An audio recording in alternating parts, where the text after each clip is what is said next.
think I got it together. My Lord. How your day been? Good. What about you? I've been busy. Girl, I just been, this Pisces energy has been like taxing on everybody around me. And so I'm good. But you know how that goes when you're empathic and you just kind of absorb the energy around you. I've been having to do my spiritual hygiene and rest. So that's what today's been for me, like a day of just being mindful about getting some rest. Mm-hmm. Yes, because the past few days, you know, we are almost out of Pisces season, but it's just like Pisces season has been wearing my people out. Right. A lot of emotional stuff coming up. And yeah, girl. How's it been for you? Today was great. But you know, at the end of the day, I started to feel tired because we were learning all day, learning the healing work, which was great because it was just 101. But overall, it's been good. Cool. You know, I got the little person when I get home that's like, Mama. Right. I just didn't have to daddy. I'm like, I gotta go live. Just give me 10 seconds. Just a little bit. Let's do a bit of time. Hey y'all, thank y'all for joining us for co-creating. I am so excited for us to just get together. I know we haven't talked about it for a little minute. And I don't think people understand, honey. We go back 20 plus years. High school. Yes. Look, high school. I don't even know if you remember this. We were in the same high school sorority. Elegant Ones. Yes. Girl. You know what? I forgot about that. Hell, I did too, till I thought about how long we've been knowing each other. And I was like, damn, we go back to when were in Elegant Ones? Because I thought you were in, what was the other one? Hey, y'all. The other one that...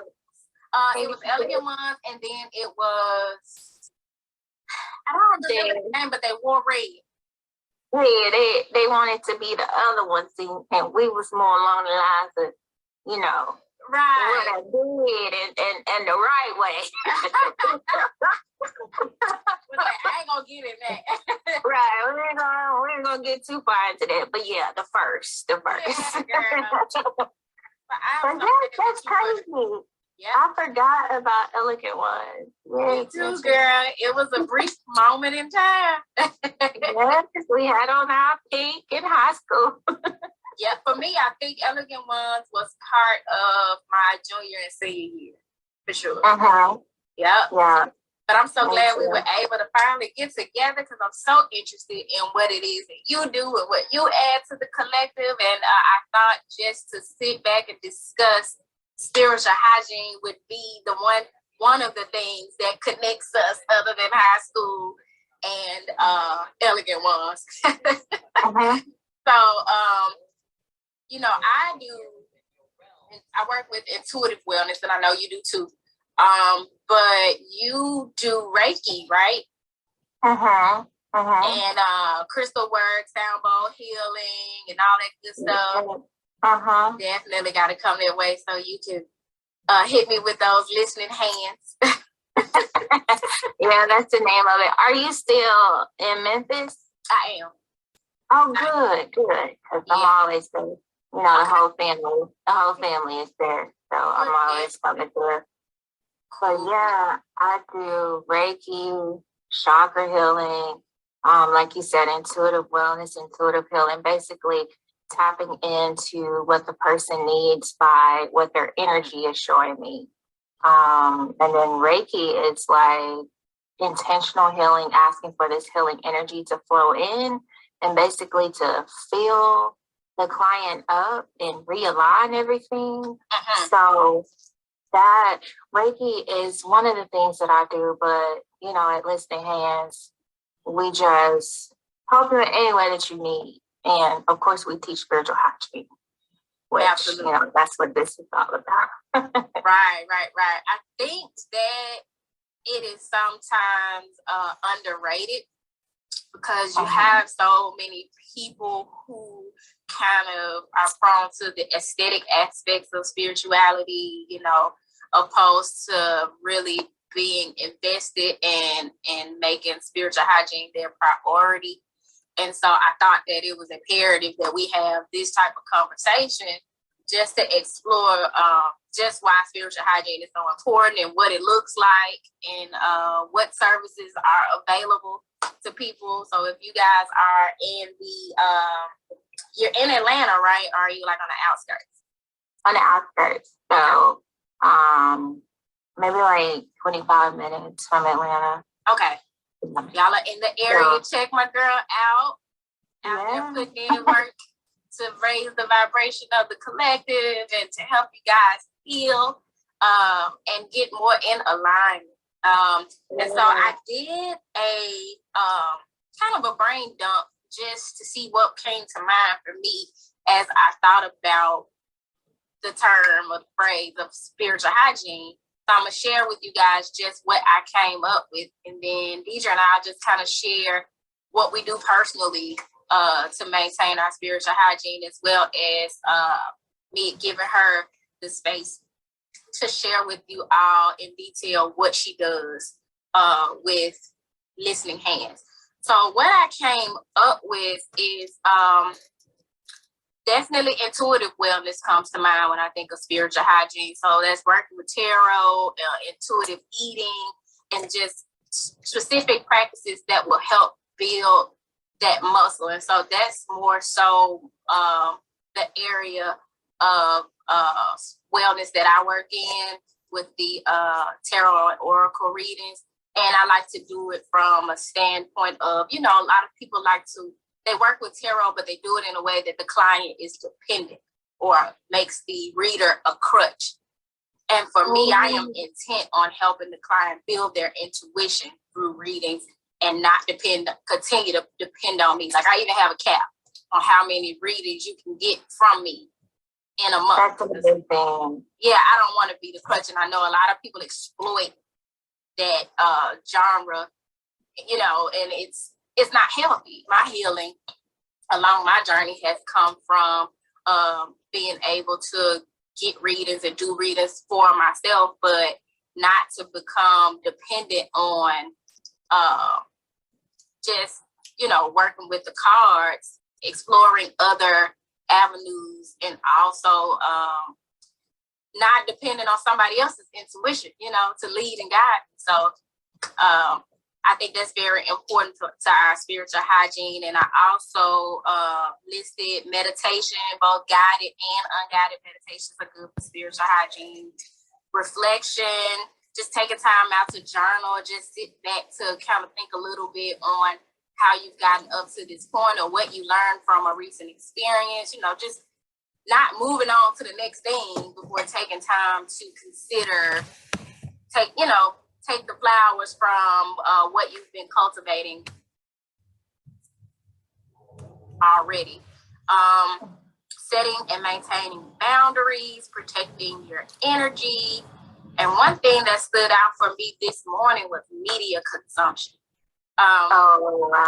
Yes. Girl, with everything that's going on internationally, there's always something going on. But I am far more mindful of the media that I am consuming, especially as I'm coming more into the awareness of my energetic sensitivity. And so there's certain music I can't listen to. If I'm listening to it, I can't listen to it for long periods of time. I don't watch the news intentionally. No. And I noticed this morning when I was at the gym, like they have most of the TVs on the news. I'm just trying to do my crutches, and I see dead bodies laying in the street. Right. They're showing that they're having coverage of what's going on in the Ukraine, and by all means, I'm sending love and light that way. I am actively praying And, you know, it's not just their situation, it's all of our situation. It's just hits closer to home for them, but I don't want to see it. Right.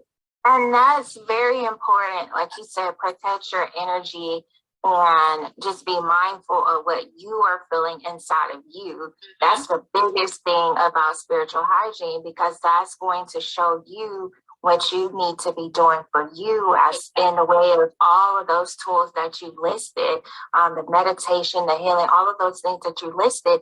You won't really know when to use it if you aren't first paying attention to yourself and being mindful of what you feel within, and then always making your own decision. Like you said, we can send love and light, but if we continue to let those things,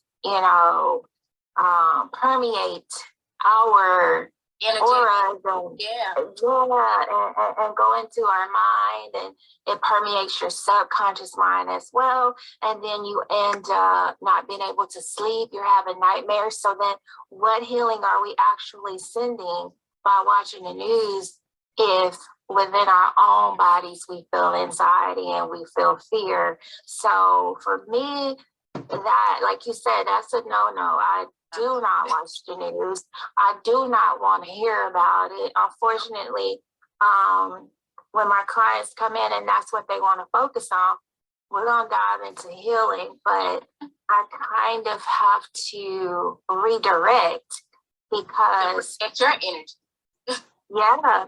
And when we send love and light, we can't focus on the bad that's in the world. So we can send this universal love, this universal healing. And healing does not take long, to be honest. We say we have these healing journeys and it takes years and years to heal. When you send healing, it takes a minute. So you've done your part. I prayed for them. I sent my healing.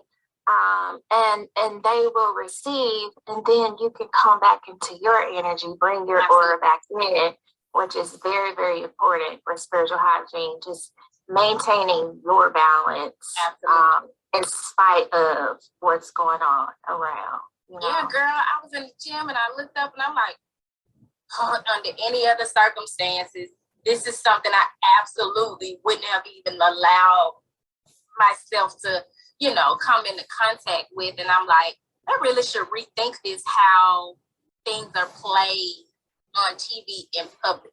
Because for me, with the news, I should have a choice as to whether or not I'm being subjected to these images. And because it's just playing on all 7 TVs. And it's draining. We're there. I went to the gym this morning too. And if I'm on a machine that has a TV, I always turn it off. One, because I want to see me. So when you turn it off and the screen is black, you can see you. And I kind of feed on my own energy by just focusing on myself. I love the mirrors in the gym or just focusing on me. But I have to turn that off on whatever machine has a TV. And then they have the big screens above, and you have to just kind of tune it out. But then you can't, because it's playing. Right. And you can actually feel yourself become heavy. Yes. Become drained. Before we get off the sad tip, I know we both went to school with Dolph and knew him kind of personally. And so I had been struggling with it because I was angry. The first day I was so furious that somebody would take his life. And like that, it was just heinous, And the next day I said, I'm gonna go to the gym, just kind of get my mind off of it. Totally forgot about the TV. I'm on the treadmill and I saw his best friend B. I don't know if you remember him, James Whitfield. Byron. You talking about Byron? James Whitfield, everybody called him B. Yes. And they were like best of friends. And I saw his girlfriend, Shamir. And I lost it. Tears, because it brought back to mind how close I am to the situation, coupled with the sadness. And again, I'm just reminded, like, I wish I had a choice in this. You know what I'm saying? Don't subject my energy to that, because I am very mindful about my spiritual hygiene, and I otherwise would not have chosen to see this. To see it, right. And then, you know, that was very painful. All the phone calls, classmates calling and screaming, some people didn't even know that he went to our high school, and they was like, "You heard about Dolph?" And I'm like, I can't right now. Yeah. You know? It was a lot. I couldn't look at myself that whole day. Like, if I was doing this, I would cry. Looking in the mirror, I would just cry. And I was like, I am overwhelmed. This just feels so personal for me. I'm sure I will get that outpouring of emotion at some point, but just seeing that media coverage triggered the hell out of me, yo. So it's so important, especially when we are vibing low, like we know we're vibing low, to be mindful of our media consumption. And some of the other things that I had just jotted down in my brain dump were... Well, since you got a note, I'm going to hold you right there, because so you can keep your train of thought. But you said when you're vibing low, a lot of people don't know how to recognize when they're vibing low.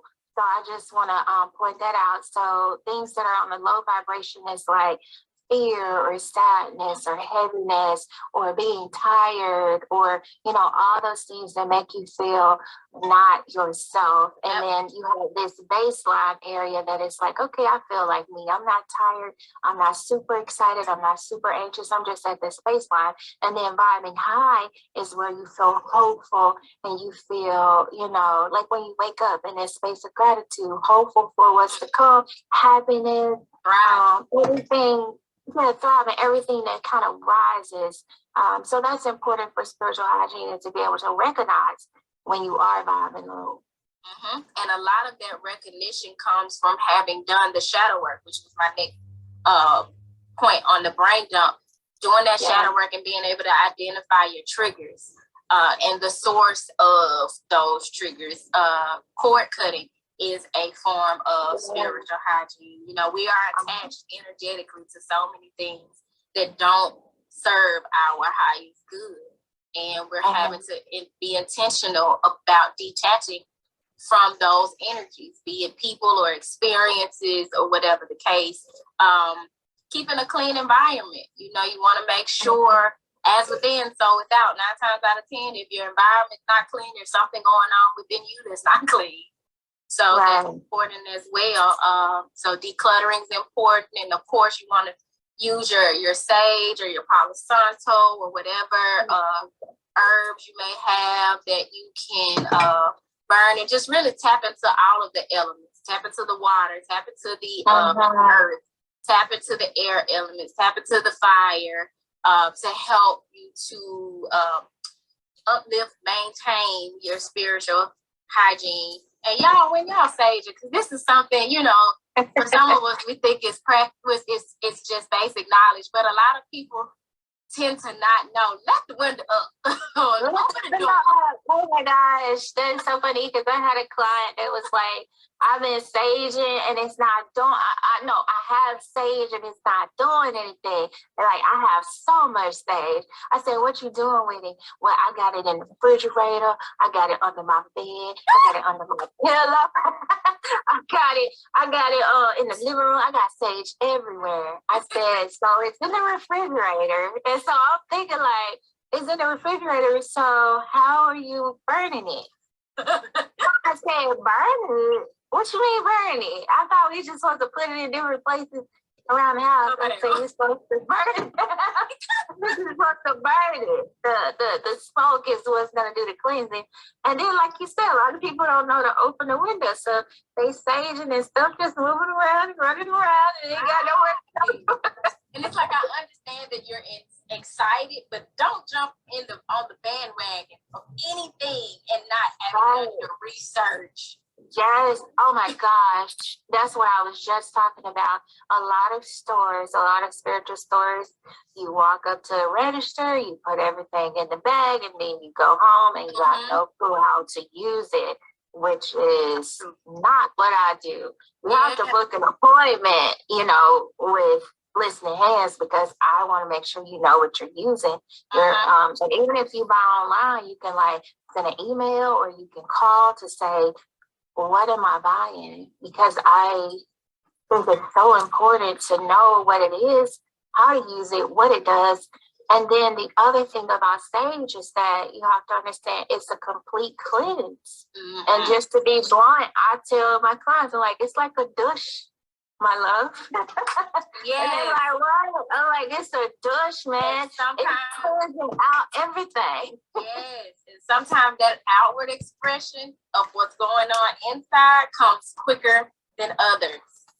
Friend of mine was saging the other day, and he felt spiritually inclined. And when I tell you, the floodgates opened up.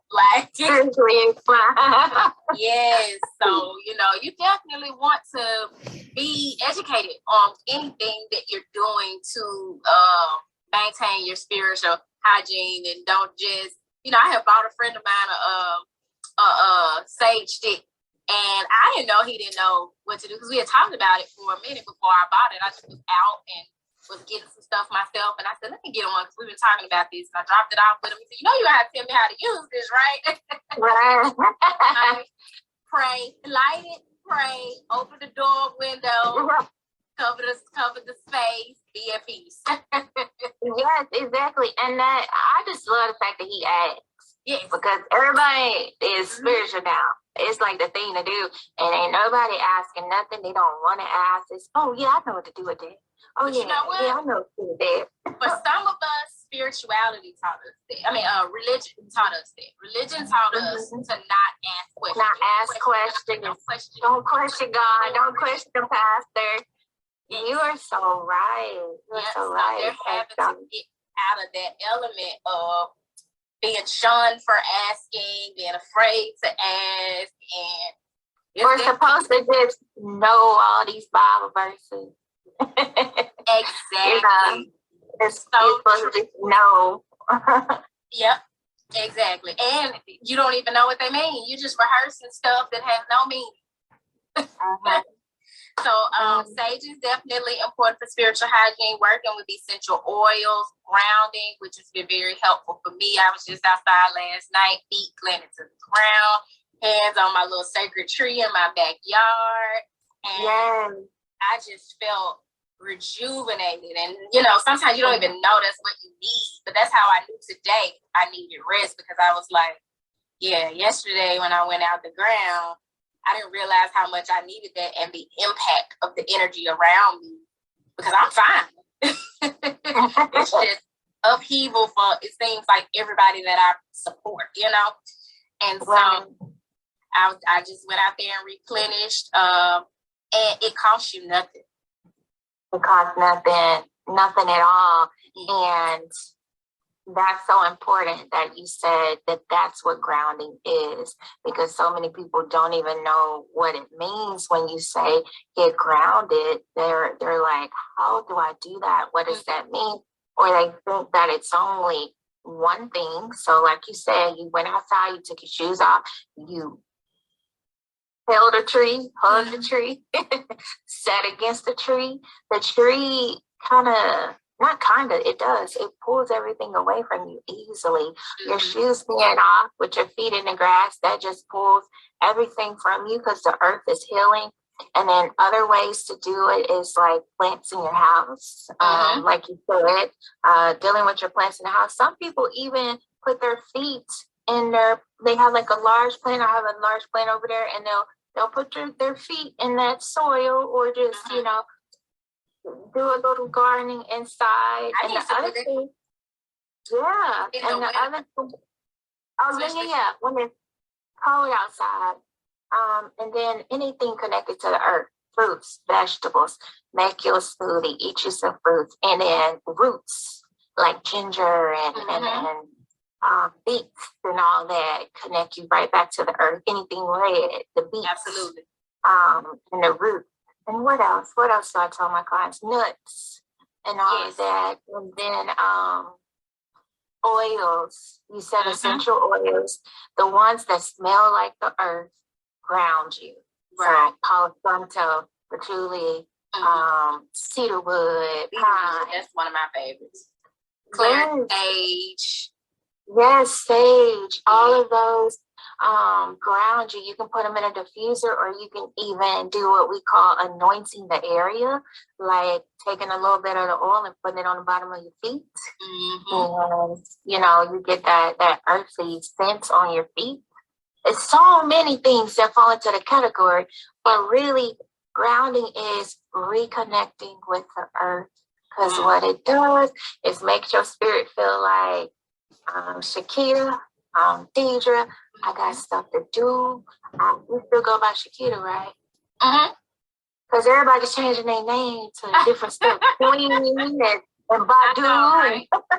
I'm like, wait, I didn't talk about if she got a new name. You're like, I ain't told your business, have I? No, you good, girl.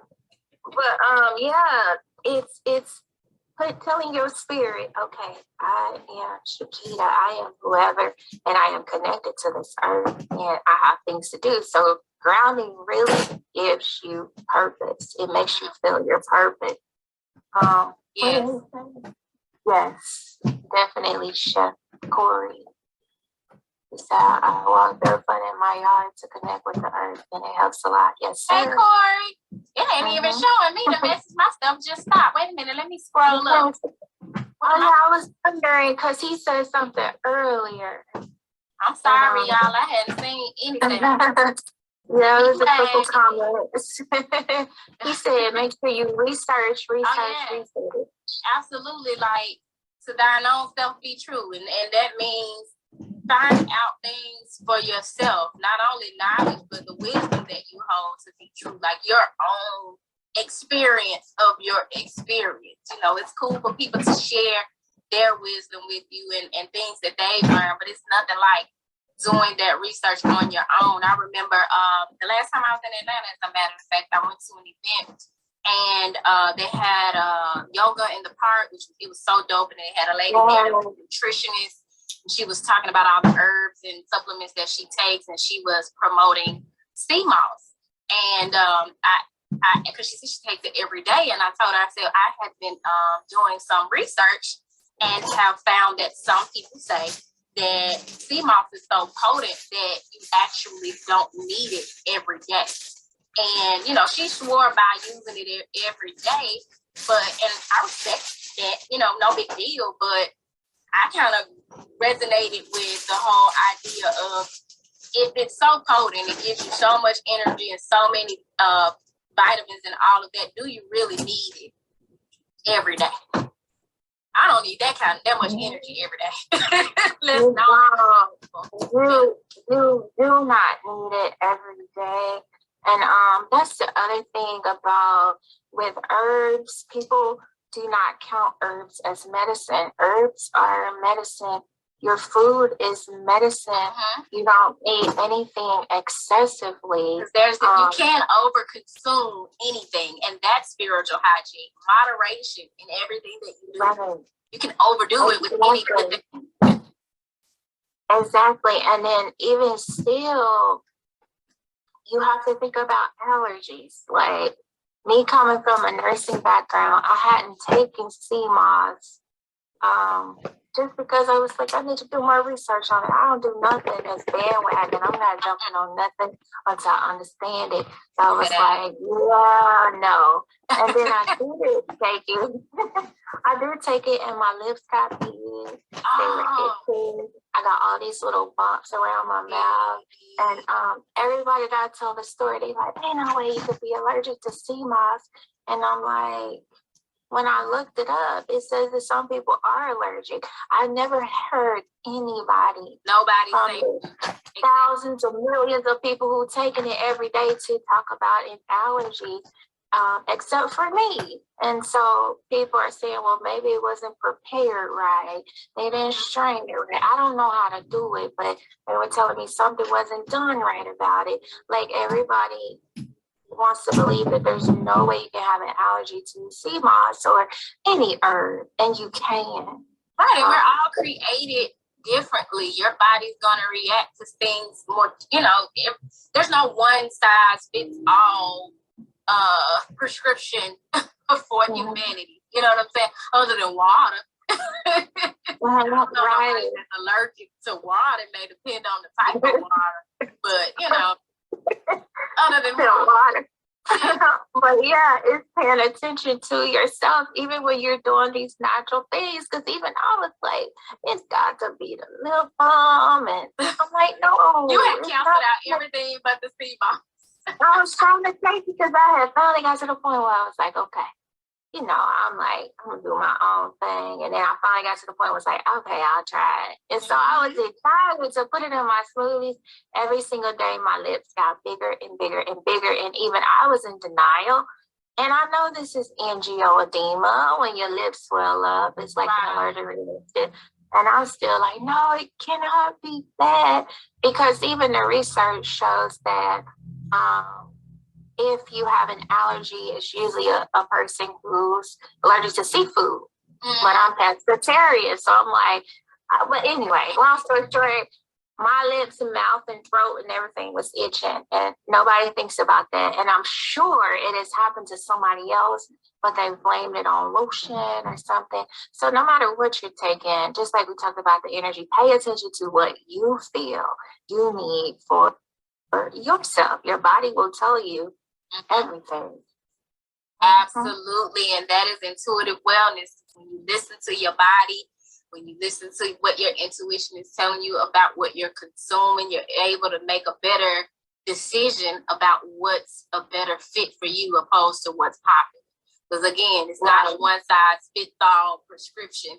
And then one thing I don't think people consider also when it comes to herbs and supplements is that there's a sustainability component of it to consider. You consuming it all, Mother Gaia is abundant and giving us everything that we need, but we also need to be responsible, not to be being greedy. You don't need it every day. Don't take it every day. You don't. There's nothing that we need every day except for water. The same exact thing that we need every day is water. Exactly. Nothing else. So another thing that is helpful for our spiritual hygiene, and I would say honestly, people depending on their different genre of religion or spirituality or whatever the case may call it something different, but I call it prayer. Yeah. Prayer is definitely a great form of spirituality, just to make your thanks and your gratitude known. It ain't got to always be to ask for something, y'all. Right. Just have an attitude of gratitude and tell God thank you. Thank you is one of the most potent prayers I have ever let utter my lips, and it's so powerful. You don't need old long drawn out Professor Ogle speed, big word, no Baptist church prayer. God don't care about you. Father God. Exactly. Stand with you, Father God and Father God. You don't need a long Reverend Lonnie Love prayer. You know what I'm saying? Right. Thank you will do. And even if it sounds silly or mediocre, or you ain't supposed to be comparing your prayer, no, just speak from your heart. Open your heart, heal your heart chakra through prayer. That is spiritual hygiene. Another thing that I put was silence. Before we underestimate silence. Shut up sometimes. Shut up sometimes. Like you said, prayer is like outpouring. It heals your heart chakra. It heals your throat chakra. Yes. You getting it out. You sitting against that tree and just saying, I am grateful and I am thankful for who I am and who you made me to be, and what I have. And what I have. For anything else, I'm grateful for what I already got. Right. And then, like you said, silence is when you can receive any divine guidance that you need, because that's like not talking. You can hear, you get clarity, you create the space. And a lot of people say, I don't know how to meditate. It's really just taking time to be still. So I take prayer as, outpouring. Meditation is like just laying out and saying, I receive. Prayer can be the same. Some people interchange the word for both, but you have to have a point where you're silent and you say, I just receive whatever comes. Exactly. So true. Yeah.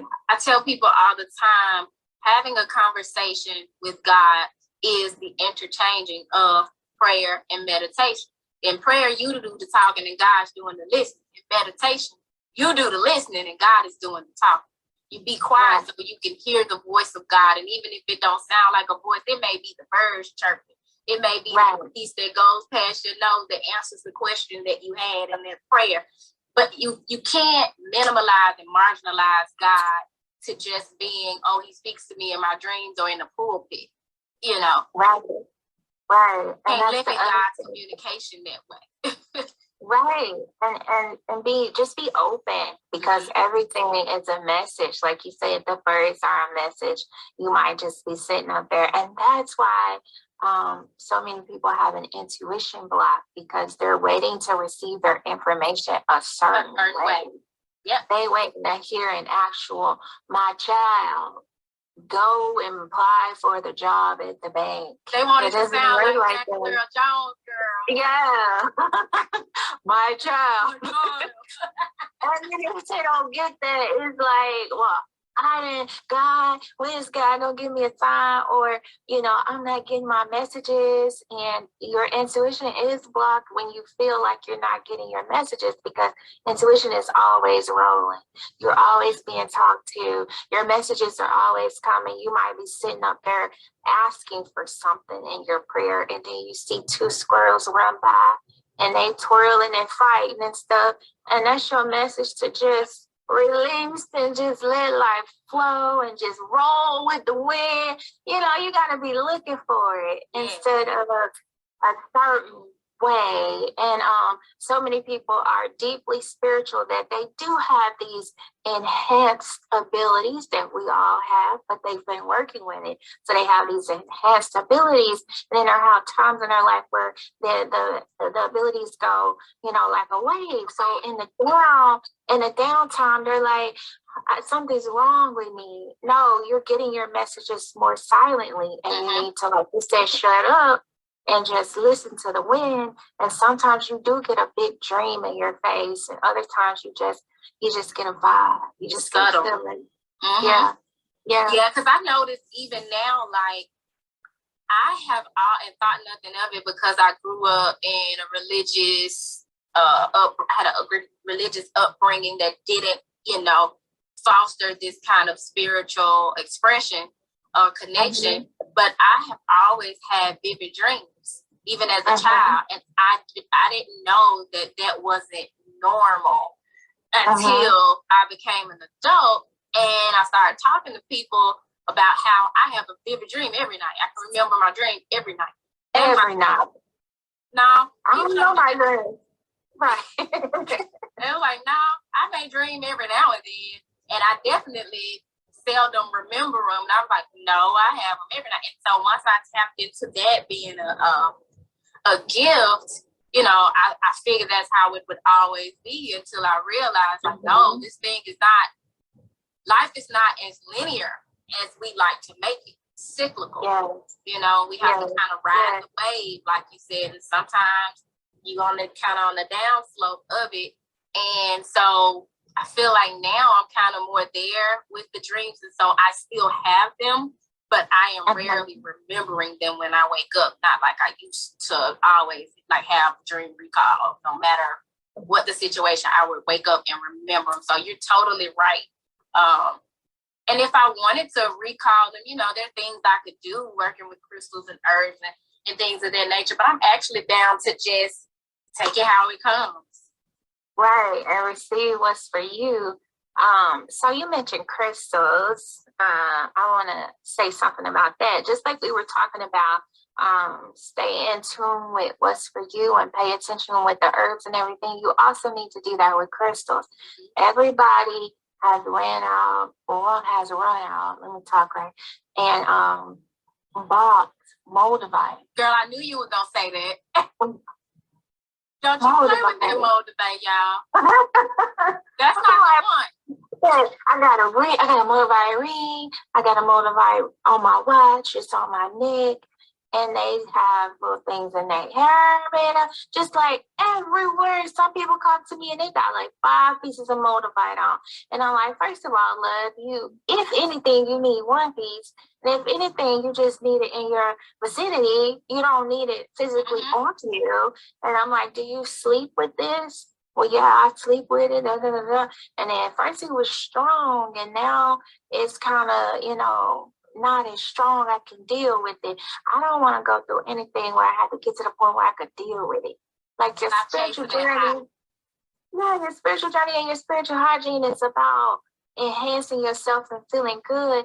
I used to get headaches and stuff with it. I'm not doing anything that's like blowing my mind like that because somebody said get it. So you gotta pay attention to what you feel with crystals too. And it's a good rule of thumb to take them off at night. A lot of times I'll sleep with mine. I've been sleeping with mine for years, but these last, and I do research before I run my mouth to my clients. I do research. So the last 3 days I said, let me take off all my bracelets, let me take off my selenite and everything that I'm wearing and see how I feel. And I slept so good. Yeah. And so many times we teach put the crystals under the pillow and all that. It can enhance you throughout the day, but then you got enough.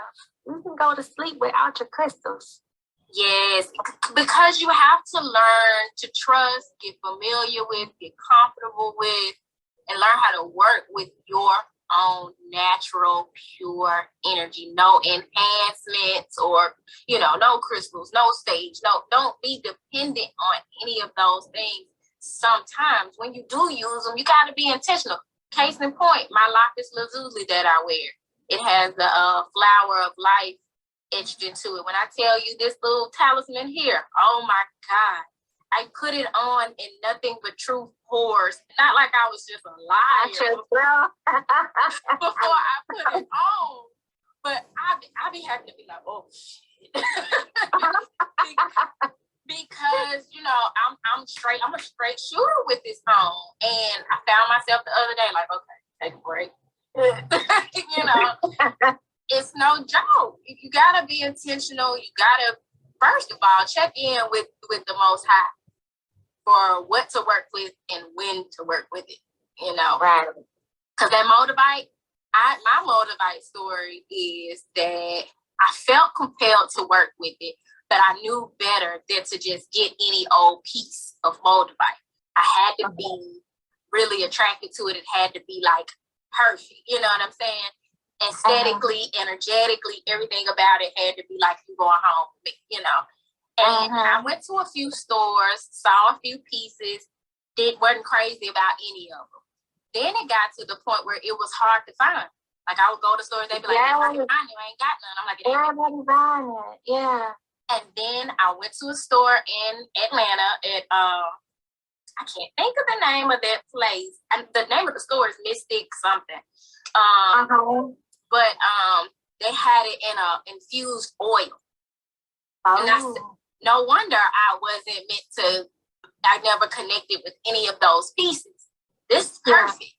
And so I started using that oil, and I would just like put it in my bath water sometime or just kind of anoint myself with. But when I tell you, I still got damn near a full bottle of it because I'm not playing with that Moldavite. I know. Yeah. Show a shit stank, D. I started using it, and that transformation was on and popping. Right. That Moldavite is not to be played with. Right. And you only need, small doses. You don't need huge amounts. Because it opens you up so much. It does. And the majority of us are not ready to open, because another thing about spiritual hygiene, you wanna open in a root, sacral, solar plexus. You want to work your way up, because our energy looks like a pyramid.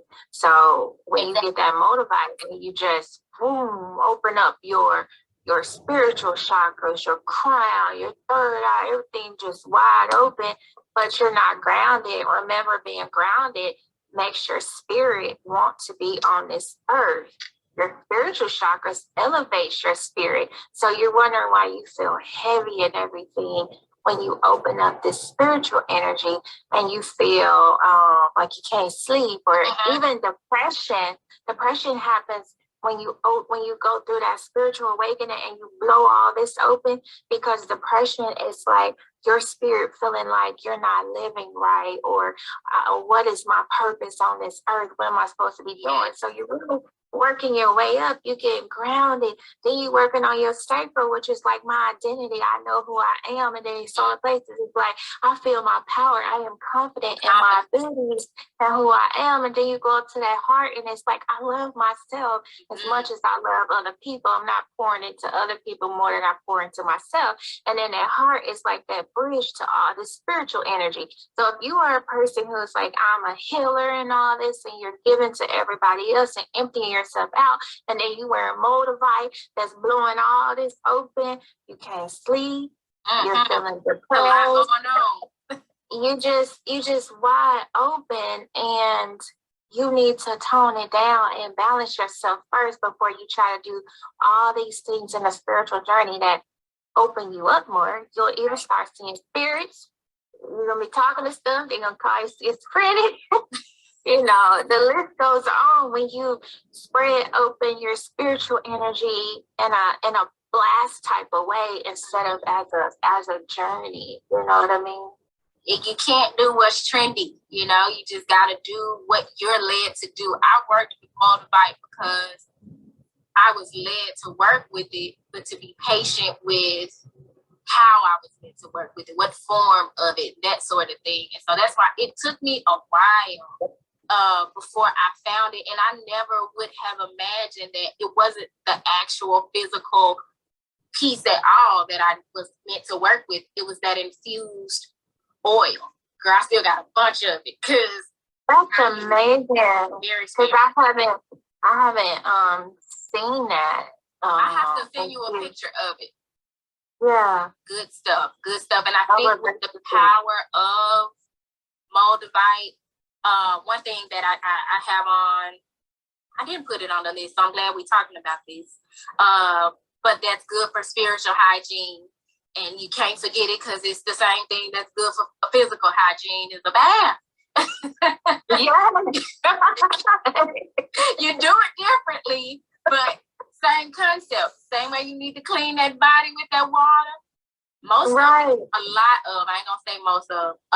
of my healing has taken place through taking spiritual baths. Like, intentional about my herbs and my crystals that I put in there, and cleansing the space with the sage, and turning on some frequencies while I'm in there, lighting some candles.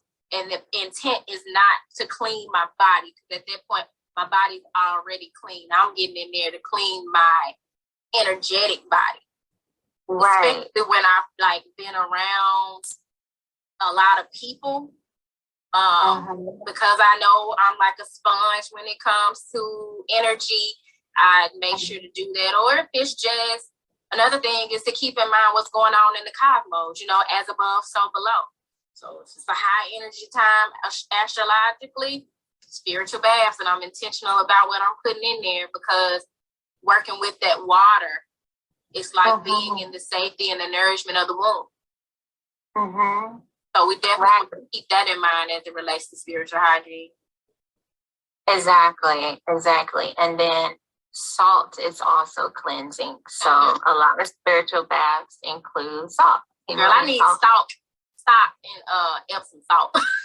Yeah, it's just all the sauce. It's fill your tub with all of those things.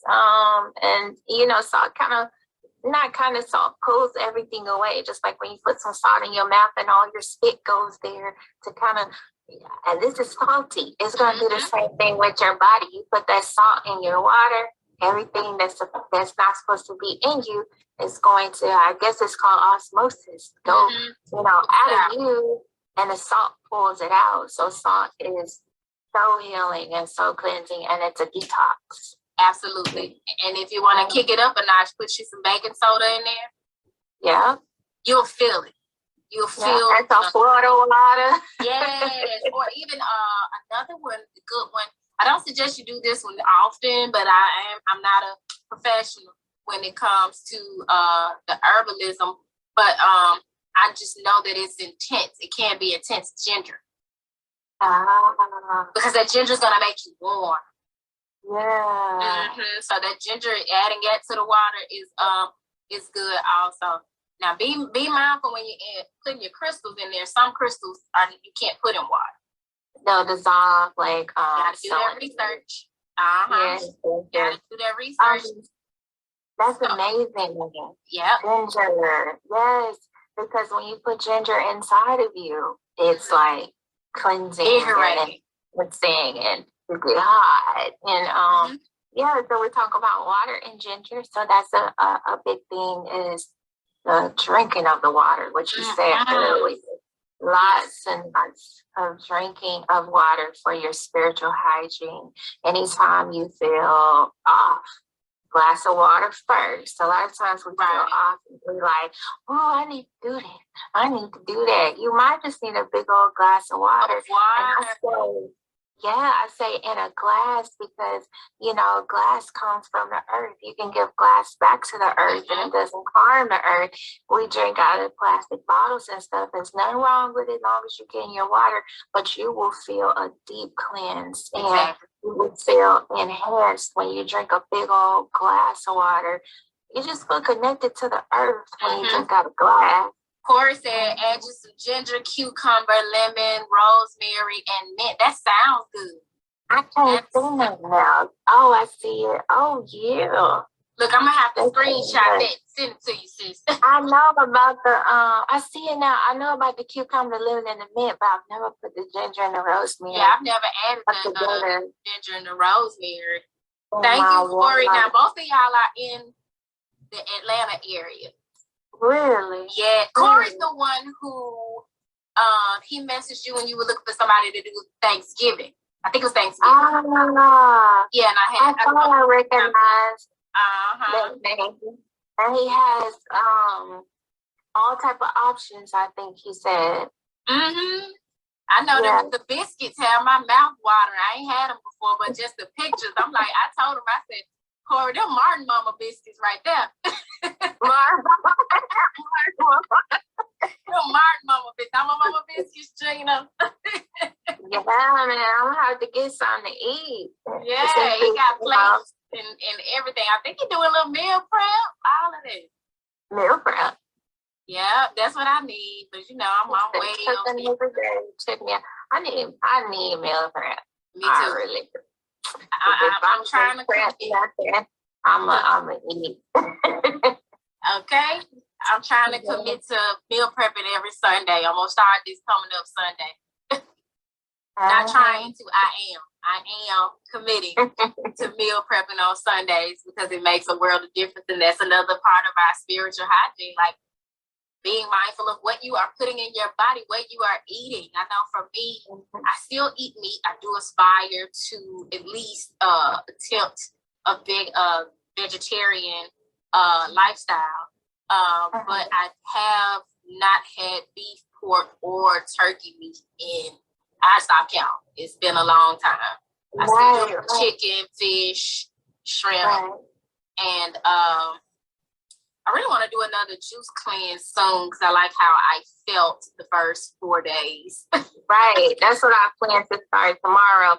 But I'm going to tell you, it's nothing wrong with me. A lot of vegan people and vegetarian people will probably disagree with me. I agree with you. I agree It's with been you. almost 2 years since I started back only eating seafood again. There's nothing wrong with meat. Really, when I made that decision, it was because I just felt led to do it. But it wasn't like I have to do this. I must do this to be healthy. I felt led to do it. The reason why meat is not good for us, and maybe some people on here being sensitive and impacted, we feel too much. So when I was in Jamaica recently, was it Jamaica? Yeah, they had you pick your lobster and you carry him by his things to the fire, and my stomach was turning and everything. And I eat the rodents of the sea. I eat shrimp and lobster and all that. But he was just fighting and kicking, and I was like, I started crying, and I was like, I love lobster. And I know that they grab it fresh out the water and cook it, but it just turned my heart, and I have not had lobster in like 3-4 months. It might be 5 months now. That's the reason why meat is not good for us, because we feel the emotions of the food. Right. And so even if you don't know what you're feeling, all of a sudden you feeling sad after you eat that good hamburger or whatever people eating that good piece of chicken, and it's because of the way it was prepared. They might have been. And beef takes me home. I can't eat it.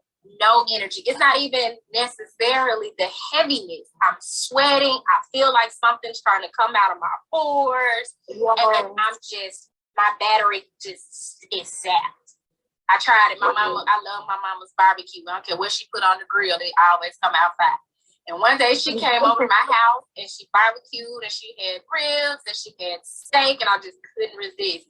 And I spent 2 days in the bed, not sick like up tucking or anything like that, but my body was just like rejecting what I ate. And I was like, that beef and that pork. Yeah. Yeah, it'll do it. A piece of chicken ain't never done that to me.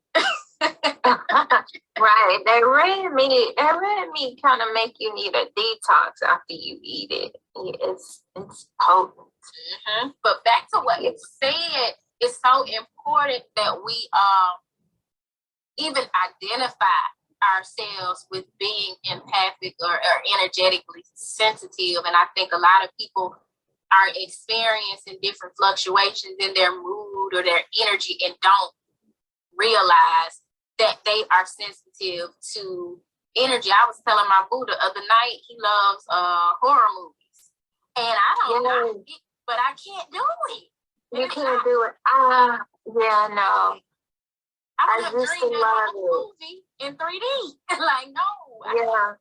Not even anything gory and graphic. I can't. It's not a choice. I can't do it. I went to a concert the last time I was in Atlanta, and it was a reggae / soca concert. And I didn't realize just how different the two are. Because reggae has different tempos. You can get some slow reggae, some mid-tempo reggae, and some high-tempo reggae. And I'm pretty familiar with that genre. But that soca is continuous. And girl, I just didn't think I was going to make it. I was like, oh my God, my heart beating out of my chest. I wasn't dancing or anything. I was like, my heart beating out of my chest. I don't feel comfortable. I'm kind of like paranoid. I told the girl I was with, I said, I don't think I could do this anymore. I was like, I don't know if it's because I haven't been in a club in a while or what, but I realized it was the intensity of that music and my sensitivity to energy. Right. Exactly. It's overwhelming. Exactly. And we start to feel like, dang, my life is boring because I stay in and read books. But it's really not, because like you said, anytime I have tried to do the things that I used to do, or the things that, are said to be fun, like concerts, I can't do them. Mm-hmm. Even if the music hadn't even started yet, but it's always music. But I'm saying, in the event that it ain't no music, I still feel smothered. I feel like I can't breathe. And I used to be in the club, dancing on the couches. All that. All that. Got kicked out of, what's that white place on Beale Street that was at the end of the corner? And they had the white couches. All the way at the end, the plush something. It was there for a hot ticket. They done kicked me out, child, because I was dancing on top of all the couches and stuff. And that's the thing, is that we got to realize why we were doing the things we were doing. It's because it was fun at the time. But also, when I think back to those times, I had to be drunk. I had to be drunk everywhere I went. I had to be out of my mind. There's a reason for that. There's a reason for that. And a lot of people don't realize that when you have to be drunk, you have to be inebriated, you have to be, some type of vice to take you out of yourself. That's really because you are sensitive and you're not paying attention to that. And same thing. It knows it. Same thing. People get mad when I talk about marijuana and stuff, but I'm not saying don't use it, but you have to understand what it's doing and why you need it. Now, when you drink, it kind of numbs everything and makes it go away so you can step outside of who you are. When you smoke, it kind of enhances who you are. And so it's like opening you up spiritually. You're trying to get away from things. You're trying to numb it, but really smoking, Bob Marley and all everything that you do. And don't never think, especially if it's something you do on a consistent basis, that you're just doing it because it tastes good, or you're just doing it because it feels good. There's often some subconscious reasoning behind, why you are consistently doing what you do. So like for me, I smoke, but I don't care to smoke in social settings. And I tend to smoke like every blue moon around the house, me and my guy chilling. We're not going nowhere. It's not for the sake of us being more comfortable with each other. We already extremely comfortable, that type of thing. You know what I'm saying? Just chilling. I don't smoke when I'm stressed, and I don't drink when I'm stressed intentionally. Alcoholism runs on both sides of my family. That could easily become a habit. So for that reason, I intentionally don't. Right. And you should, when people smoke, it should be to enhance, like, not entertainment, but like enhance what you're what you're going through at the time. Enhance you chilling and we just want to chill. Not, I need to do this because I feel so sad. I feel so heavy. I feel so anxious. Why do you feel that way? You need to address that first, because if you're not addressing the issues that's causing you to smoke consistently, then you are opening yourself up spiritually and enhancing your ability to feel, because when we open ourselves up spiritually, we feel more energy. And so everything that you're trying to get away from, you've just enhanced your ability to feel it more. So and become codependent. And become codependent to numb you. And then when you're not smoking, it you feel all the stuff you were trying to get away from. So it's knowing how to work on those things so that you actually get more enlightened and open spiritually with the smoking. Run from it. Right. Right. And that's why when they do music and stuff, they smoke, because they can lay on the beach. I was going to say Bob Marley and them, they smoking and everything. It's enhancing their ability to create. We're not smoking to get rid of our life. We're enhancing our greatness and opening up spiritually is what it should be, not a vice that we must do. Right.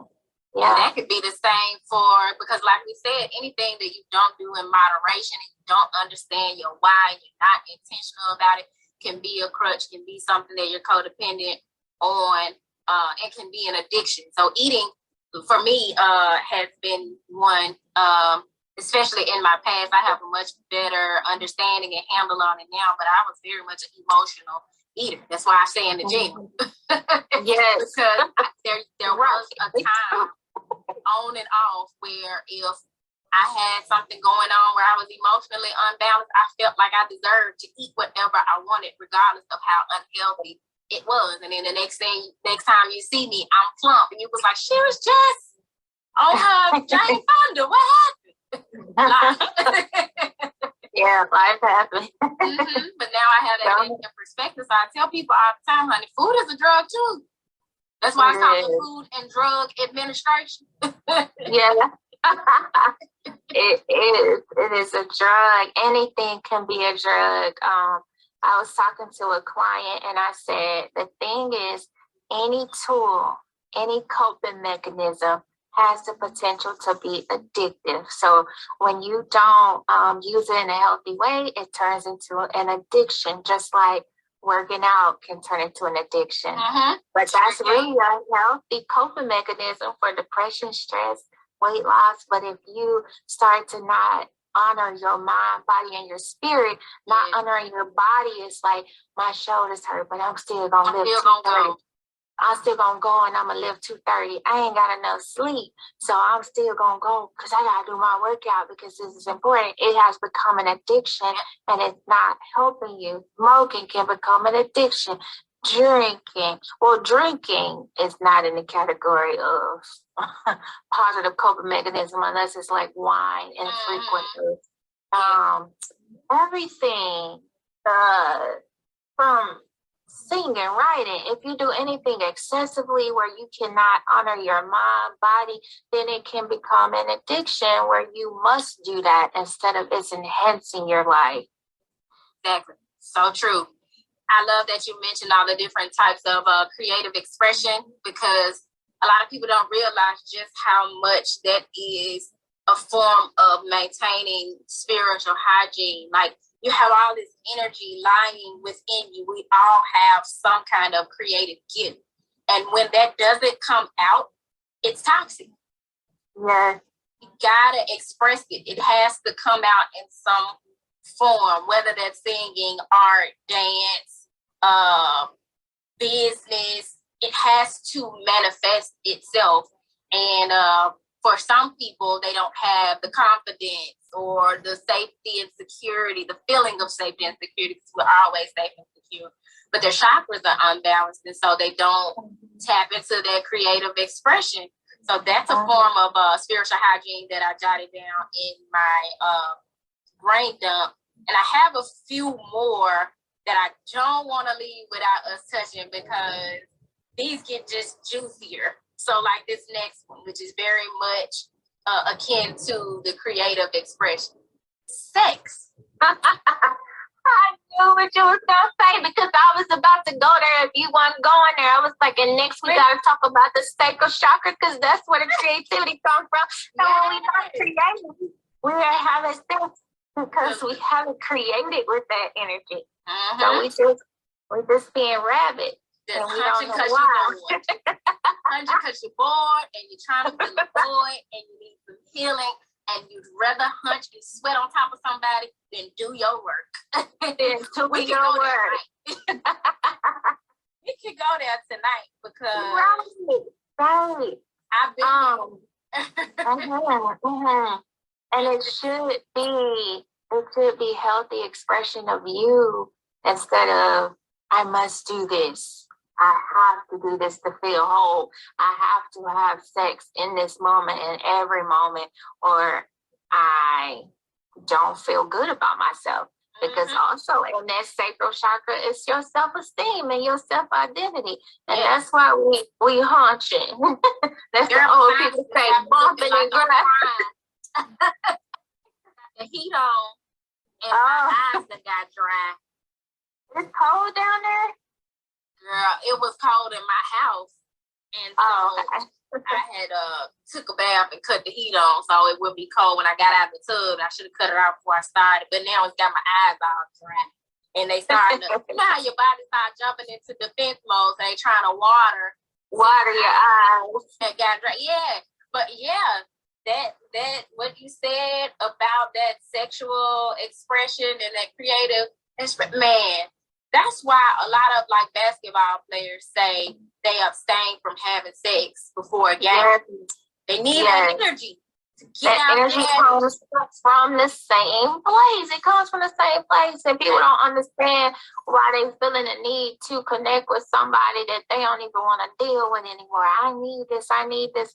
You don't need that. You need to go create something. Exactly. You need to go do something and work on your healing and your self-identity, because it's connected to self-esteem. And on the flip side, when we are emotionally involved with somebody and sexually involved with somebody, our self-esteem gets higher. I don't care who it is. If you could feel like, oh, I'm all right, I don't care about this. We're just friends with benefits. No, you feeling yourself. You exactly. You in your bag. Because that's that same energy that enhances your self-esteem and your self-identity. So you'll be feeling yourself if you're going to create something great too. It's the same energy. But what they got to understand is, with that sexual energy, just like you can get with that individual and y'all co-create, you could be co-creating some negative energy too. You wonder why you in these situations where you slashing tires and busting windows. And exactly. Got all this drama and these sexual ties and just because you don't make a physical baby does not mean you did not birth something. You birthed something. When you're birthing something, every time you connect with somebody, you birthing something. You let them in, even if it's not physical. Something's gonna come from. Exactly. Oh my goodness. Understand too, like, I know and this was not even necessarily intentional, but once I went through what I understood to be my first dark night of the soul, I abstained from sex for over 2 years. And I never thought I'd see the day, child. it was so easy because mind, body, and soul, I was just aligned with something else. And not even intentionally. Intentionally, I was working on healing my womb. However, unintentionally, I wasn't allowing anybody to connect with me in that way in my womb until it was healed. Yeah, you didn't need that. That is so powerful, because like your body tells you what you need, and there are times that people feel that they don't even be wanting to do it, but they still do it, even though their body, their mind, their spirit and told them disconnect. Go spend some time by yourself. They just thinking, well, I'm in my 30s and I'm in my prime, so I'm supposed to be doing it. They don't be hunching and busting it wide open. Oh my gosh, you don't know how many people come to my office. Ladies always come in there and like, I've honestly never had an orgasm. And I'm like, yo, like, what you doing it for? For what? For what? What you doing it for? All the time. Hey, a lot of y'all are not as good as you think. A lot of us are not being honest. We are not telling you what we need. We are not telling you what we want, and we are not telling you that shit was whack, because we don't want to bruise your ego, and then we get mad when we have to deal with the monster that we bred. We get mad when Frankenstein get up off that table. But it be partially our fault, because we need to start telling, no, bro, that wasn't it. Like that. That happens more often than not, and for generations. We've been lying to me. And I don't know why we're so honest with other women, and we come for healing for that. Mm-hmm. You come to me for healing because you haven't had an orgasm. That is deeper, than healing the area between your legs. That's not what we need to heal. We need to heal your confidence and your self-esteem. The reason why you've been engaging in these relationships with these people for all these years, and you're not getting what you need. And then you in these situations, it's like, we just friends with benefits. What's the benefits? What you get? I don't understand. Me neither.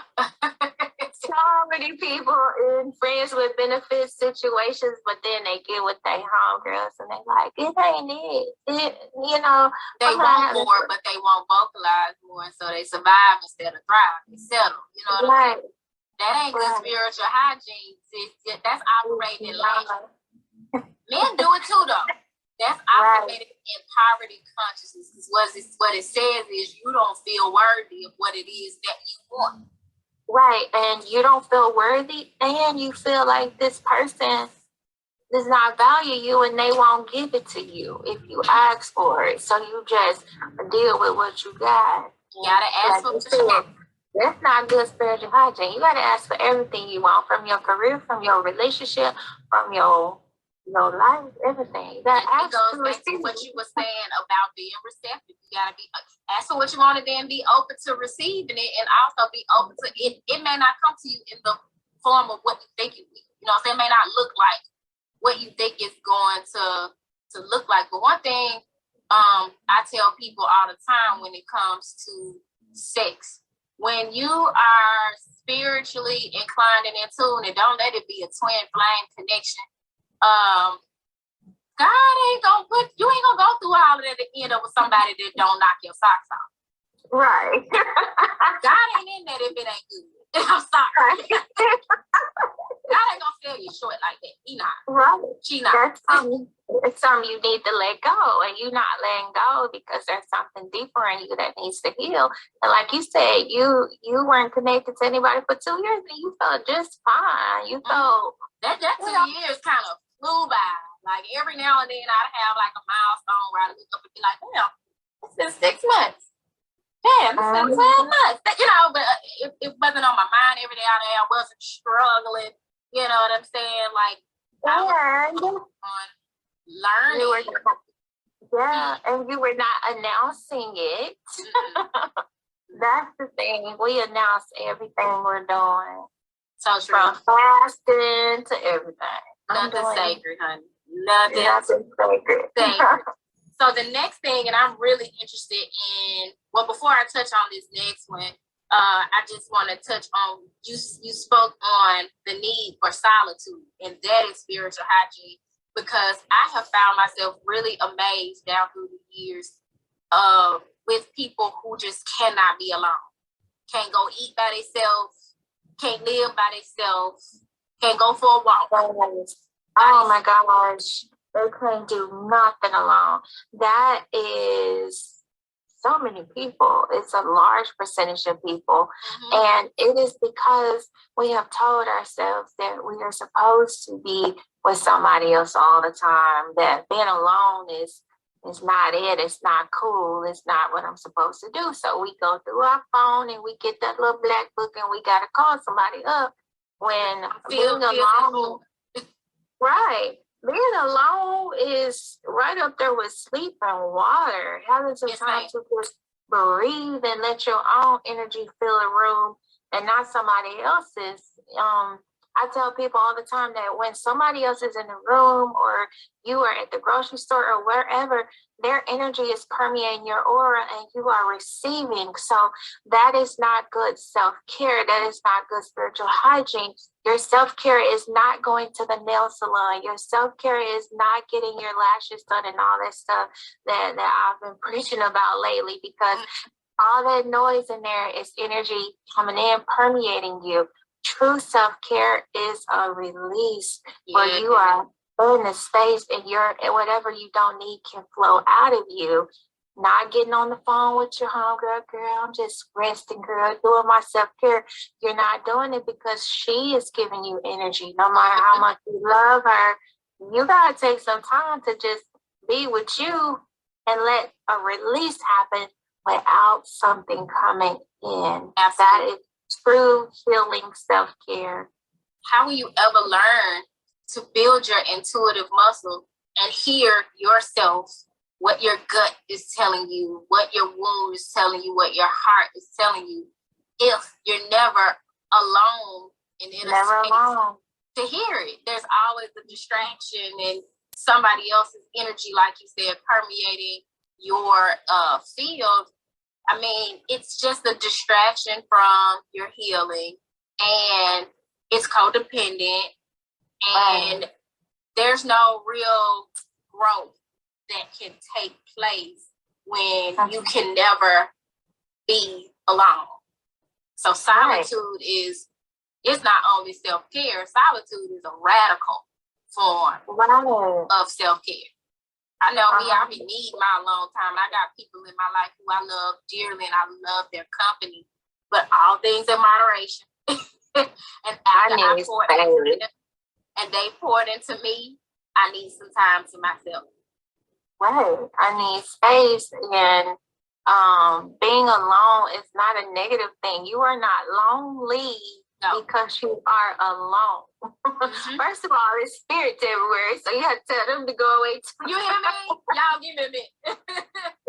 Give me a minute. I don't know none of you either, but you are not lonely because you are alone, because you have all these levels of yourself. Your mind can be a totally different person from your body. Your body can be a totally different person from your spirit. So the goal of being alone is to allow everything to mesh well together and to realign.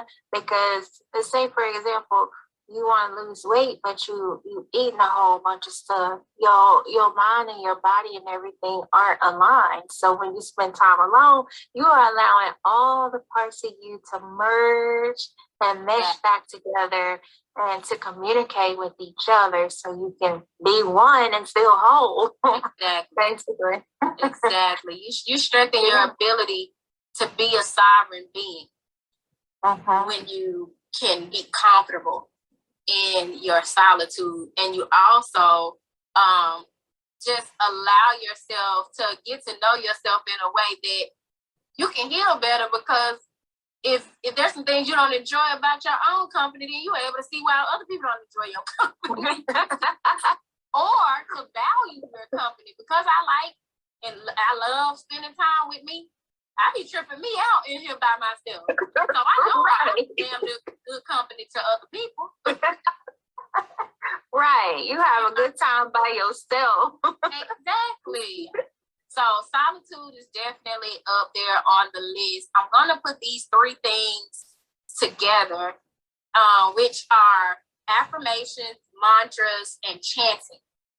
Yes. Are definitely, like, we got to stop the negative self-talk. I'm one of those people. I've started to really, like, I check myself, but I also am intentional about checking people around me, with the people who I love, when I hear the negative self-talk. No. Don't do that. You're not dumb. You're not fat. You know what I'm saying? Like, I'm not going to let you do you like this. Stop saying it. You know, you have to affirm yourself. You have to understand that the negative self-talk is not true. If you are not a liar, most people do not consider themselves a liar, but they listen to the negative self-talk. The negative self-talk is really a liar. Like I teach in the life purpose coaching that I do, that person that's talking to you is a liar, because when it says you can't do it, how can it say that and you haven't done it and failed yet? So that's really a lie. You're not good enough. How can this voice tell you you're not good enough when you haven't even tried what you're trying to do? So you don't consider yourself a liar, but you telling yourself, I can't do this and I can't do that, lying to yourself. Then you internalize these lies and they become your truth. And then you start speaking this into existence, speaking your truth. I'm not good enough. I can't do it. And you're really speaking lies out of your mouth that start to show up in your life. Yes. And then they become the truth. And now you're like, I knew I couldn't do it. I failed. Because you manifested it. Absolutely. Absolutely. It started as a thought, and then it became a word. And it manifested in its fullness, and now you're surprised, you're shocked and appalled that you And one of the key things we do is give that voice a name. You probably heard that. We call him Debo or something, and I'd be like, tell Debo to shut up. Shut up. Debo is a liar. Shut up telling me these lies. And then if you give that voice a name, you'll start feeling like that's you that's feeling that way, and you'll realize it's just this imaginary Debo person. saying stuff, and how they know you, and you know, they're imaginary. So you give them a name, and then you can tell it to shut up, and then immediately goes quiet when you stop identifying with it and stop thinking it's a part of you. You know what I mean? Yeah, and I think a lot of people don't have the understanding that it's deeper than just doubt and fear in this lifetime. Because a lot of us have past life traumas and fears and doubt lying within our DNA, showing up every chance they get. And that's when you have to do that deep, radical self-work, shadow work, past life regressions, tarot readings. Like, that's when you pull out the big guns to tackle those things. I know I don't mind sharing that during a root chakra meditation that was geared toward womb healing, the guided meditation guided me to a past life where I saw myself hanging from a tree, like noose around my neck. I was a medicine woman, and they hung me for using my voice and the work that I did to help heal people. And it made all the sense in the world, the throat chakra healing that I was needing in this lifetime, and why I had not been speaking up for myself, and where all the fear of speaking out about different things was coming from, because I'm tackling it on the surface and as it relates to things I've experienced in this lifetime, but it was still lingering. It was still, I could tell there was something deeper, and that explained it. And when I was able to understand that kind of unlocked the door to me being able to step out boldly and speak as a medicine woman in this lifetime. So people can talk their ass off about the work we do, and it's this, that, and the third. It's black magic. It's whatever. It's woo-woo. Yeah. It's woo-woo. But it's woo-woo. I, for one, and those are the same people who say, that baby been here before. What do you think that means? What does that mean? Exactly. I've been here before. And I was persecuted for using my voice. You know what I'm saying? And so I got a chance to get it right. And I'm going to get it right. Yeah. That's powerful. Yeah. So last but not least, right? Because I really want you to kind of take us on now with some specifics about what you offer and what you do, so that everybody who's watching, who's not familiar with your work, can come and check you out and just get better acquainted with the services that you're offering. Right. So Reiki takes you down that path. Like we talked about, there's no linear time. So Reiki allows you to heal the past, the present, and send healing to the future. So you are in the same body that you were born. You have the same energy that you were born with, the same aura. Everything, you are you from birth to when you transition. So what we do with Reiki is allow your energy to spread, and we start cleansing out those things that you don't need. So it's filling you with the universal healing energy. So basically the energy that has us walking around and having life right now, it fills you with that energy. So when you fill up with the healing energy, everything that you don't need gets pushed out. So any pain, any worry, any stress, any self-doubt, all those things get pushed out, and we can send healing to the past. So the way that we heal the past is that you are the same person. So we are going to heal these past traumas. Everything is on the table when you lay on the table. Everything that has happened to you, you're carrying it with you. So you guys are working with the Akashic Records.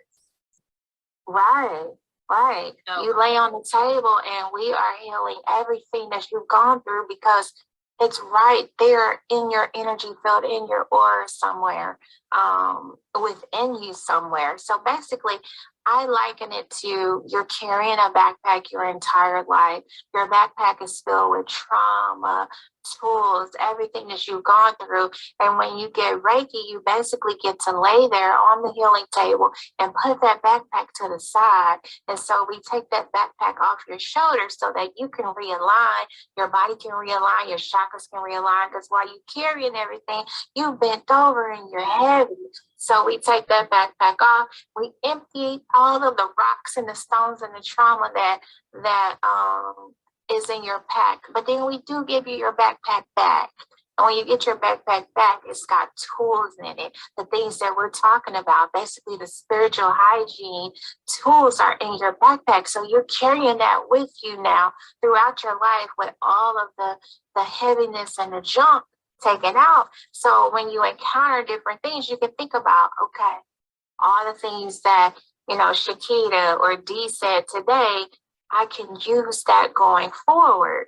The other thing is we send healing forward. So when you send healing forward, it prepares you, it prepares your energy, it prepares your aura, it prepares you for what you might encounter in the future. So people are like, how you heal the future? How can you heal my future? So it's kind of like when you drive into work, and you say, when I get there, Lord, it's going to be peace at work. Ain't nobody going to come up to me. My boss is not going to bother me. You haven't got to work yet. So how you know what's going to happen when you get there? Because you are sending healing forward in front of you. So when you come into that situation, work has not changed. Work is still work, but you have sent this healing into that environment. And what happens? Your boss don't come bother you.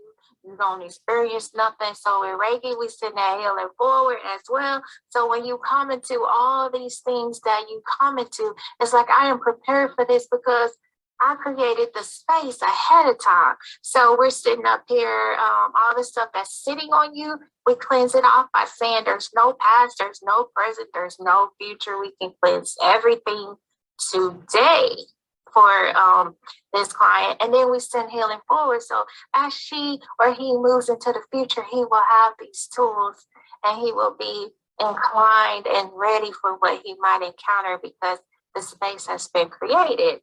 And so it's done where you lay on the healing table and you relax. That's the main thing, relaxation.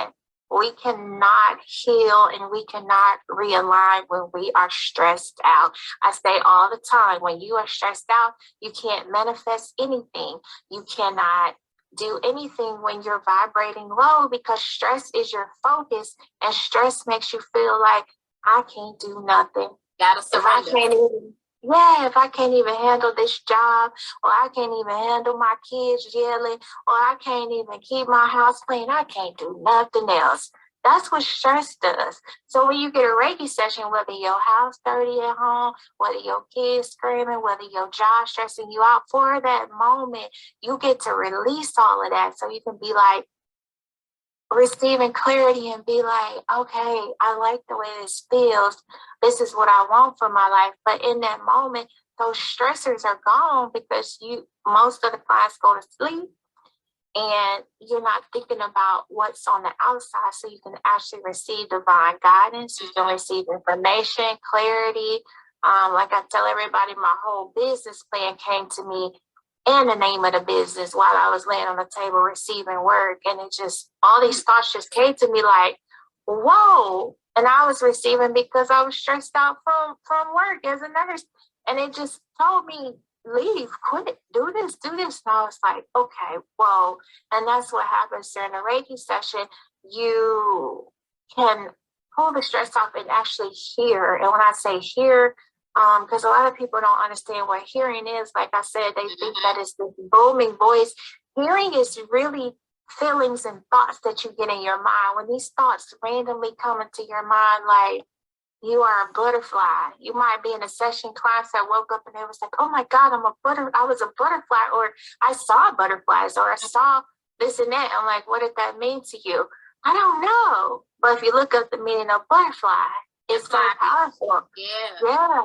You are coming into something, you are transforming, you're going through a transformational time in your life. So basically you might get symbolism, you might get feelings, but all that stuff comes because you have taken the time to say, okay, just take everything off of me. Now, the other thing is a lot of people try to do everything on their own. It's good to do your self-work and do everything on your own. But the benefit of a Reiki session, going to a practitioner, is you don't have to work. You can go to sleep. So you get these heightened benefits when you just lay out, and then I'm there, or whoever your practitioner is there with the intention. You have the same intention because you came there for that. Two people aligned, divine, God and everything in alignment, the universe, whatever term you use, everything's in alignment, and you get results because we all are in agreement with what you came here for, and you came here to get your highest good. So when you leave, your intuition is open. All these things are open. You feel filled, and it's just a beautiful process to have a session done from somebody else. I love it. Yeah, because for one thing, like when you go through the dark night of the soul, or you're just going through a tough time, whatever the case, and you're diving deeper into who you are and what your purpose is and things like that, it's healthy to go into hermit mode and to go on your journey of self-discovery and protect your energy by being more recluse, so to speak. But the whole purpose of that is so you can come out with that lantern like the hermit in the tarot and shine your light and teach what you learned during that process and be a part of community. Accept help and be receptive, and also be giving by giving help. You know what I'm saying? And so I think a lot of people struggle with that. I know I did. When it was time for me to come out of hermit mode and start, because I had been doing so much self-healing with my spiritual baths, my readings, my journaling, my research, and my meditations, and my dream journal, and all of that.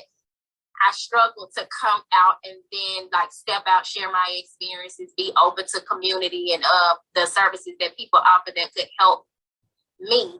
But it's so important. That's the whole point of all of this. We're not meant to do it alone.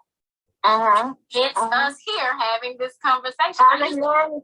Co-creating all by myself, honey. I cut the camera on and talk about what I'm going to talk about, maybe do a reading, and that would be it. And I just felt that push this year to start being more collaborative, because that is the whole concept of co-creating anyway, Right. The same, because I don't do this. I've probably done this once before. I always decline the invitation for podcasts and lives, and I always decline because I'm very protective of my energy. I'm very protective of myself. So that's not necessarily a bad thing. When you're coming out of that hermit mode, to take it slow.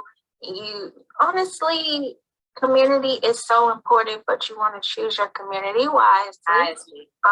And let your intuition lead you to where you're led to go, and that it's not linking up with everybody, because that's a big thing in the spiritual community. Everybody everybody want to link, and I have my own experiences where I have been drained and used, and I have other times where I have been enhanced by connecting with somebody. So it's important to pay attention to that, and that might be another topic that we can do: how to know where you're led to go and who to connect with, because that is so important. And a lot of times we do pull back and stay in our little shell because we're afraid of the draining that happens when you're sensitive. Yeah, we'll definitely have to talk about that. I actually want to come that way soon. I want a Reiki service, and I'll probably get the whole shebang, girl, because I wanted to do like a self-retreat where I just plan a getaway to do some healing work. And so maybe we can do something when I come there, and we'll do it on your channel and, on your IG page. We'll take it. And your house. And do you do your readings virtually? Yeah, I do them. I do recordings where I send individuals. I can, if you just let me know what it is you wanted to explore, look into. Then I do it and record it and send you a private YouTube link that only you have access to. And then my lives are like a Zoom format. So I do those. I offer those too. Every now and then I may do a in-person reading, but to be honest with you, those are super draining. They're draining because they're they're there while you're, tapping in and everything. Sometimes it helps because I don't do tarot, and so I'll probably book something with you because I've never had a tarot. Yay! Come on, girl. I got you. Yeah, that would be so cool. Because I do Oracle, and sometimes it enhances when they're sitting there because you can feel their energy. I love to do it right after I've done the Reiki session because it's just adding to the information that I've already given you with the energy reading. But it depends. Sometimes it's better to do it virtually, or I wouldn't say better, but it flows easier when you can just be in your own and focused on a person. That's kind of like what a distance Reiki session is. You're focused on this person's energy. But and like you said, we need community. And I'm saying that it's good to go to another practitioner and all that, but even I'm leery. Like nobody reads for me. I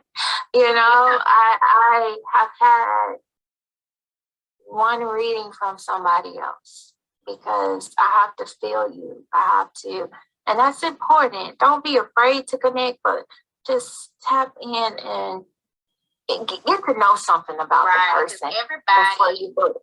That's not to sow a seed of fear at all, but there's nothing wrong with being cautious. I have, as a reader, here recently got a reading, paid for a reading from a young lady who she does like a New Year reading, and so I got one from her last year, and she got sick, so it took her longer than normal to do it. She communicated that she was sick and it was going to take longer. So I didn't count that against her, especially as a reader, that it would take her a minute to deliver the reading. So I set out to get another one from her this year. And when I tell you that girl took my money. What? She emailed me a few weeks after I paid and was like, energetically, her spirit guides had told her to kind of take a break, take a step back. Oh, you froze up on me. Can you hear me? I don't know what it's doing, but it stopped. Look, somebody don't want me to tell that story. I said, I need this. It looks like your phone figured you out. Okay, so what happened? What she do? So a few weeks later, she hit me up. She said her spirit guides had told her to take a break and that the reading would be delayed. And she delayed it for like a few more weeks. And so I'm like, all right, I don't want to force you to give me a reading. You're not energetically able to deliver. So divine timing is at play, whatever. So the time came for the extended date. And she didn't respond. So I hit her first thing that next morning after the extended date. I'm like, hey, can I just get my money back at this point? Because I don't even want it anymore. And she was like, this is my business, and I'm honestly just going through some mental health issues, and I offer good work. It's worth the wait, kind of what she was saying, and that she promised to her boo had surprised her with a trip because she was going through such a hard time. So you on vacation with my money. You on vacation with your money.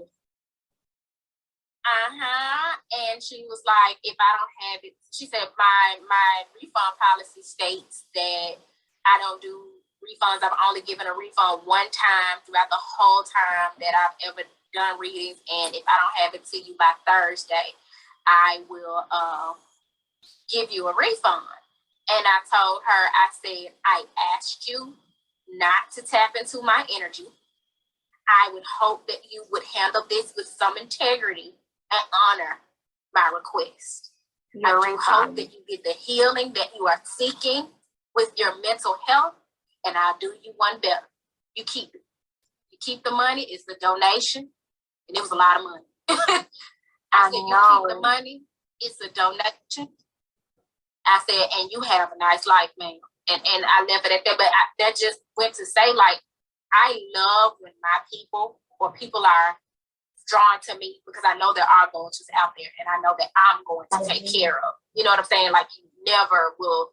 No, it ain't in my character. And then I don't understand how people ain't scared to do stuff like that. They're not, especially with so much stuff that can happen and that could be done. Girl, she was posting donation-based readings on Instagram and everything, but you telling me you can't deliver my reading that I pay over $100 for private. But you doing donation, but girl, ain't nothing wrong with your energy. You're scamming. We're gonna have to talk about this because I think I know who you're talking about. Girl, if you don't, I'll tell you. I just ain't gonna air it out on this platform. But I definitely will tell you. And right. And anybody who asks, I'll tell you. But yeah, I think I know who you're talking about, or it might be somebody that went through the same thing, but you know, it happens where your energy feels strained. Right. But to me, even reading, all this stuff falls into the same category: reading, healing, and everything. If your energy gets strained, you do need to take a break, and you don't need to do anything for a while because you're not doing what you're supposed to do. You're not aligning in order. You're using all this spiritual energy like we talked about, and it's going to make you fall face forward and get heavy up here. You're reading for everybody, and you're not healing yourself. That's what's going on. I'm like, if healing is the priority, sis, why wouldn't you give me my money back? Right. You know right. And even when you said you can keep the money in good faith and being a good person, a good healer and everything, you still would give it back because it's reciprocation.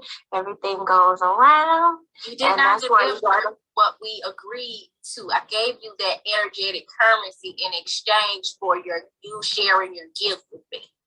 You know what I'm saying? And not only did you not do it in a timely fashion, that second time you didn't deliver on time and you didn't send me a message to say you needed more time. I had to contact you. So I just said, you know what? Sometimes you have to pick and choose your battles. You got to know when to surrender. And this is not something I'm willing to keep emailing and going to bat for. In the spirit of abundance, baby, you can have it. You can have it. And this is still business. Even when it's healing work, it's still business. Mm-hmm. And your refund policy, this has happened to me too, for massage or whatever. I bought a package for this girl, and she didn't show up several times, and then she was like, my policy says no refunds. Your policy is null and void if you do not deliver what you said that you would deliver. You have to give a refund. So that's the thing. We gotta connect with the people who understand reciprocity. And there ain't no way. I've given several refunds, even when it wasn't due, because somebody was like, "Oh, I forgot about my appointment. I was sick." And I shouldn't be saying this on live because somebody else gonna try me again. Don't try me.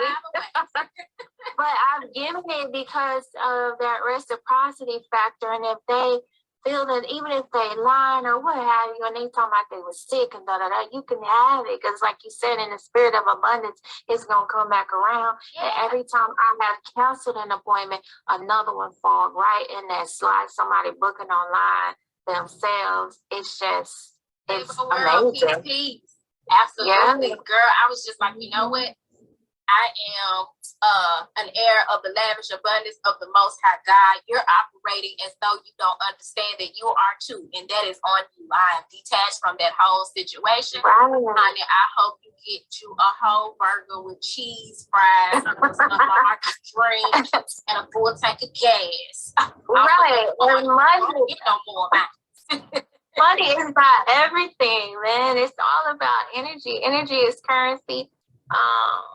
That's what's important. You'd be amazed who and what you have to sacrifice for the sake of bringing your energy. Yes. When you make your energy priority, you'll get someone you'll walk away from a lot of art. So that was the case in that situation. So y'all check us out. We are putting out content. We are putting out good positive energy. Check Nurse D out on her Listen to Hands page as well as her page at Nurse D. Check me out at Turquoise Majesty. I do a collective reading every Sunday on my YouTube channel. I do an episode of co-creating just like this with different people in the community once a month. And I'm connecting with so many people, I may start doing it bi-weekly, because I'm so excited about trying to get everybody in. So like I got a homegirl in Accra, Ghana. She moved from Memphis to Ghana, and she's doing over there.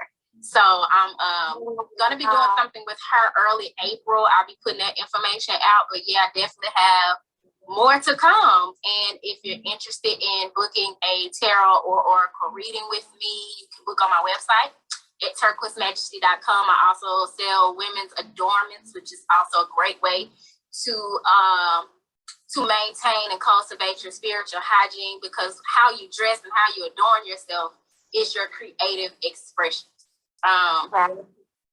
Yeah, girl. Ghana. I think that's a guy.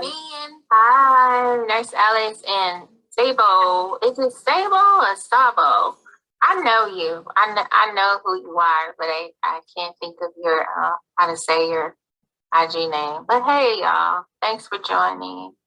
Yeah, we're gonna be checking in with my girl over in Ghana. I think the date for that is April 7th.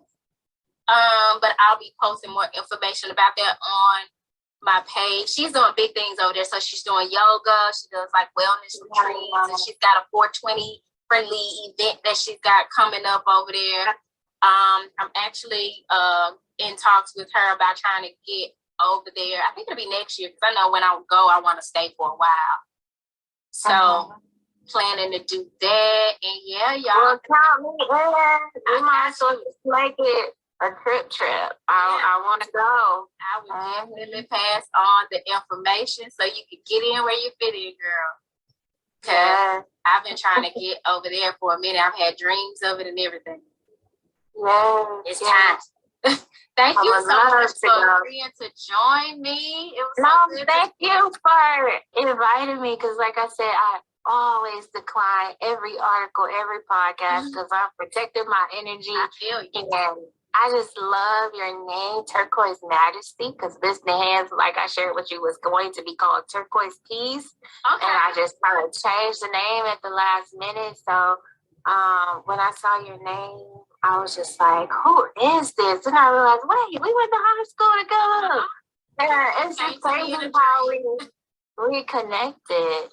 Yes, we'll definitely do more. I'll definitely be in touch. Like I said,